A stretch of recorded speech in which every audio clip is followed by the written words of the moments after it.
So you want to become the best possible father and husband out there. That's what you're looking to do. You just became a dad, or you've been a dad for a long time and maybe you've been messing it up, but you're looking to really be a great father and a great husband, right? Your wife, maybe she's been telling you that she needs more from you, or you're feeling like you're falling short. Well, I'm here to help. See, the book of Ephesians, chapter 5, verse 25 says, "Husbands, love your wives like Christ loved the church and gave himself up for her." See, Christ, God, loves us so much, he gave himself up for all of us. And our job as husbands and fathers is to do the same. See, our first objective is not to find happiness for ourselves and all these other things. No, it is to be a provider, a protector, somebody who is there, the guy that is always providing the answers to our family. So, in this video, I'm going to break down 7 things you got to do to become the best husband and the best father. And if you do all 7 of these things, I guarantee you, without a shadow of a doubt, you will become one of the best fathers, one of the best husbands, and you will reach your full potential as a husband and father. You will be the pinnacle of what it means to be a great dad. So, without further ado, let's get into it. Before we do, go ahead and smash that subscribe button. It's a little thing that you can do for me that would show that you support this channel. We're growing rapidly on Instagram, TikTok, and on Facebook. But I ask that you show us some love here on YouTube, right? Because I do want to be able to have more long-form content designed for you all. Okay. With that being said, number 1 is I want you to know who you are before you try to lead anyone else. Like, the reality is, a man with no identity gives his family nothing to follow. It's as simple as that. See, a man who doesn't know who he is, he can't forge a path. A lot of times, guys, they're still trying to find their personality. They're still trying to, fit in. They're still trying to, wear different clothes. They're still trying to figure out who they are, right? They change up depending on who they're around. They're with their parents, and with your parents or with their buddies, they act differently. Like, you have to be a man who knows who you are. And what does it mean to know who you are? Well, it's about understanding what you stand for. It's about having morals. And that's one of the things I love about being a Christian, right? It's like, I don't really need to lean on my own understanding. I can focus on what God wants from me. And that's a great place to start. It's my biggest recommendation for anybody. If you don't have a relationship with Christ, get one. Because it really it takes the guesswork out of what it means to be a good man. It really does. The Bible makes things clear, right? We know that he who does not provide for his family is worse than a non-believer. You have denied the faith, right? That is from the Bible. We understand, like, look, well, my job, I guess, is to provide for my family. If I don't, then I'm a terrible guy, right? It's simple, right? The book of Proverbs tells us about how to control our anger, how to control our bodies, how to control everything we do in our life. Psalms give us hope and gives us peace, gives us love. Other Bible stories really show us a path forward. The Gospels show us the relationship that we need to have with Christ and what Christ did for us. And the point is, you can't go wrong, right? Identify who you are, because once you get rooted in that truth, you can't go wrong. Okay. Number 2, you got to learn to discipline yourself first, because everything that you do, everything else will flow from that discipline. See, if you show me a fat man, I will show you an undisciplined man. You show me a broke guy, he ain't got no money in his pocket, I'll show you an undisciplined man. Show me a man that cheats, he's an undisciplined man. Discipline is the foundation of everything that you do. So your family will rise or fall to the level of your personal standard.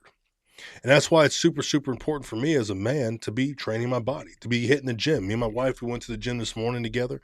We were getting after it, right? She looks up to me in that space. My daughter and I, we were hitting the bag yesterday. She went to learn how to, throw a few punches. So I'm teaching her. She's getting a good sweat in, throwing punches, right?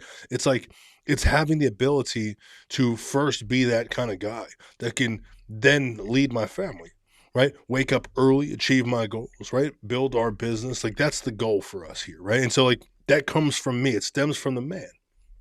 So discipline yourself. Number 3, never stop learning, because the day that you think you have arrived is the day that you start to decline, right? I actually grew up as a musician, and there's a saying in music that a finished musician is a finished musician. And it's actually a really true statement. See, here's the thing. The second you think you know everything, the second that you think you got it all figured out, well, that is when you stop learning. It's when you turn off your eyes, you turn off your ears. You think you know it all. And honestly, people stop being around you. They can't stand being around you. They don't want to hang out with you. A growing man creates a growing family. And it's true. Okay. Number 4, I want you to master your emotions before you master your home. See, a man with unresolved wounds, he becomes his family's open wounds, right? Like if you don't have your past traumas figured out, if you're still carrying the pain that you had from your childhood, look, I had a pretty rough childhood, and my mom and dad were drug addicts, and there was a lot of things going on, man. It wasn't a peaceful home, wasn't safe, didn't feel safe. Got evicted a lot, moved around a lot. My mom and dad weren't together, homeless shelters, right? Poverty, boyfriends for my mom, and new guys coming in and out of the house, right? It really affected my sister in a negative way. And for me, I chose to do what I didn't see. She chose to do what she did see. And the point is, if I carried that pain with me in my life, well, what kind of life would I give for my kids? Right? Like, how angry of a man would I be for my son? He's 5 years old. He frustrates me sometimes. He says crazy things. He doesn't stop running around, and I would just lose my cool on him. Well, that's not nice. How would he feel? Would he feel safe around me? Probably not, right? But that's how I grew up. I grew up in that kind of a toxic world. My point to you is simple. See, right now in your life, you have to be asking yourself, have you healed from the past? If the answer is no, if you're still carrying that trauma, maybe, you were hurt really bad by your previous relationship before your wife. And so because of that, now you don't trust. Or maybe your dad or your mom broke the other partner's trust and that destroyed your life. And you're carrying that trauma with you. See, the point is here, you have to protect that. You have to protect that. See, your emotions, things like anger, things like jealousy, things like, you know, just lust, right? Your emotions, things like sadness, being sad or complaining all the time or being frustrated, these are things that you learn to do. These are habits. And being positive is also a habit. Being calm is a habit. Being stoic and calculated in your responses, having prudence is a habit. And as a man, that's what you need to be striving for. So you got to master your emotions before they master you. Number 5, protect your vision and guard it like it's your family's life, because it is. See, your vision as a man is the direction your family's going. Let me ask you this. Can you go up to your kid today, or your wife or whoever, and ask them, where you guys going to be in 5 years? What's your 5-year plan? Like, do they know the vision for the family? Or maybe not. Do they know the direction that you guys are going to go? Or perhaps not, right? Like, a man without a direction, what he does is he leads everyone in his family in a circle. You need to know exactly where you're bringing your family. Are you going to be building wealth? Are you going to go get that plot of land? Go build that farm, become self-sustaining? Are you going to create that legacy? Or are you going to just be mediocre and average, have no idea where you're going, and then wonder why your wife doesn't want to be with you anymore? Wonder why she doesn't feel safe with you anymore? You're broke, man. And you're broken. And you're not doing anything to fix that because you don't know where you're going. No plane takes off without a flight plan. Everybody knows how much fuel they have and where their destination is. So understand that. Number 6, you need to learn to build wealth with purpose, not just ambition. See, money is a tool. Make sure that it's serving your mission, not replacing your mission. A lot of people don't realize this. Money is a valuable tool. It makes major problems minor inconveniences. But you have to use money 2 ways. Number 1, you have to learn to make it, but you also have to learn to spend it.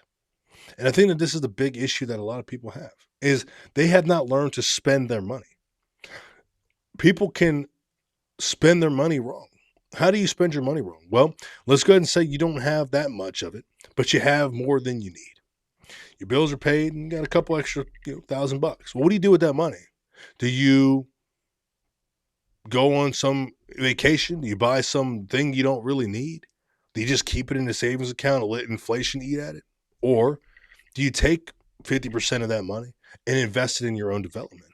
Invest it in some type of a training, some type of a coach, some type of a guide, some type of a community, some type of brotherhood that's going to teach you new skills. So that way you can make more money, right? Like, we need to use our money properly.